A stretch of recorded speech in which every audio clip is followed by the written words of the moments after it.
Are you serious? Are you serious? The story just keeps getting more bizarre and worse. Now, first of all, you guys know the Northern California man who went into the elementary school and shot and killed 4 people. Well, we found out, he actually killed a 5th person. He killed his wife the night before and put her body under the floorboards of the house. And this may have been what triggered all of the carnage that he did. Also, he shot more. He went to 7 different locations. He ended up killing 5 people and wounding 10 before he himself ended up dead. Matter of fact, according his name, Kevin Neal. Kevin Neal's deadly shooting rampage in Northern California may have been prompted by the fatal shooting of his wife, according to authorities. A string.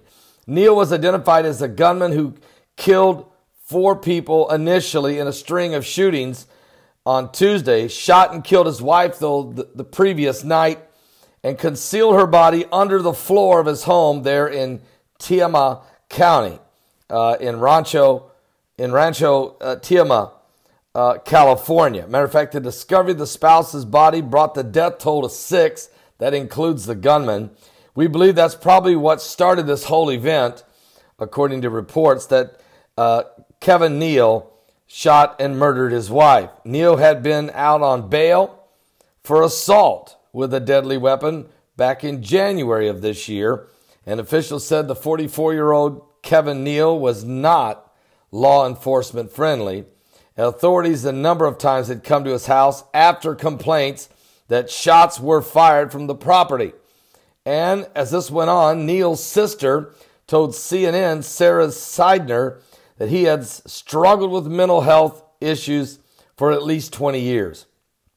My mom spent a great deal of her time and nearly all of her energy trying so hard to placate him, said Sheridan Orr, who was with her distraught mother in North Carolina. Now, Kevin Neal's mental state began a steep decline about a year ago, and adding the family had tried to get him help. Before police shot him dead, Kevin Neal had already injured at least 10 people, murdered 5, and in a string of shootings that spanned to 7 different locations in the small community of Rancho Tiama, west of Corning, California. These locations included a locked elementary school that the shooter fired into from the outside, injuring a boy. The shootings started in Neal's neighborhood shortly before 8 a.m., where he killed a woman neighbor who had a restraining order already against him. So he just point blank just went and killed her. And Neal had been arrested and charged in January on suspicion of assaulting her with a deadly weapon. He then stole a pickup truck after killing the neighbor. Remember, he's already killed his wife the night before and put her body under the floorboard.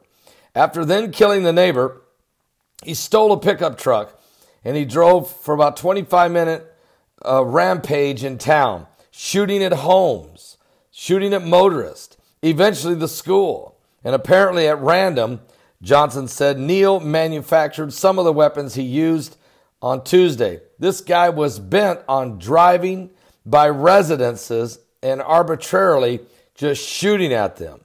Still, Johnson said it could have been so much worse. Wearing a tactical vest and armed with extra magazines, the gunman attempted to enter the classrooms at Rancho Tiama Elementary School. The gunman arrived at the small elementary school about 2 miles from his home just before classes were to begin. The staff, having heard gunfire nearby or been alerted to it, had already begun to take action. Doors were locked, and students rushed inside, where they hit the floor underneath desks and tables. The shooter rammed his stolen pickup truck through the school's locked gate, walked into the schoolyard, fired his rifle through the windows in the halls. And he could not get inside, so he left 6 minutes later, but he already injured a boy. Apparently frustrated. One student was in stable condition after being wounded by gunfire. The school superintendents are saying others also were hurt by flying glass. Before reaching the school, the gunman had fired from his vehicle at passing motorists and homes. And at one point, he shot and severely injured a woman who was driving her 3 children to school, just randomly, for no reason. This is demonic, folks. This is what I mean by demon possession. And you start wondering, was this another program shooter, or is the Black Awakening begun? Guys, we got a serial killer in Tampa. He's walked around, he's killed 4 people in 4 weeks, just walking up and shooting them in the back of the head and then disappearing like a ghost. And he's killed them all within a 1-mile radius right in Tampa. We got somebody in Flint, Michigan that just murdered 2 people, beheaded them, their heads are gone, dismembered their body parts and left them in a park for little children who come and play every day to see. We've got this guy, absolutely insane. We just had the guy down in Texas with the church shooting. It's not just shootings either, guys. We got people running people over. We got all kinds of just weird, demonic stuff going on here. The woman was being treated for life-threatening injuries. The boy who was in the vehicle was also hit by gunfire and shrapnel, but he's not seriously wounded. She has no clue to who this guy was that shot her as she's driving her 3 kids to school. After leaving the school, the shooter intentionally crashed the pickup into a car. He exited the truck and gunned down at least 1 person there. He then stole someone else's sedan, went back on a rampage. Eventually, 2 police officers encountered the gunman at the intersection. They returned fire, killing him. This is unbelievable. Aside from the first shooting in his neighborhood, the killer appeared to be shooting people at random. And he did not seem to have any connections to the school either. This is an individual who armed himself, I think, with the motive of getting even with his neighbors, killing his wife, and when it went that far that someone has killed, he just went on a rampage. And folks, this is tragic. This is demonic. This is insane. But this is what's going on. And there's something evil that has been released. There's some kind of demonic.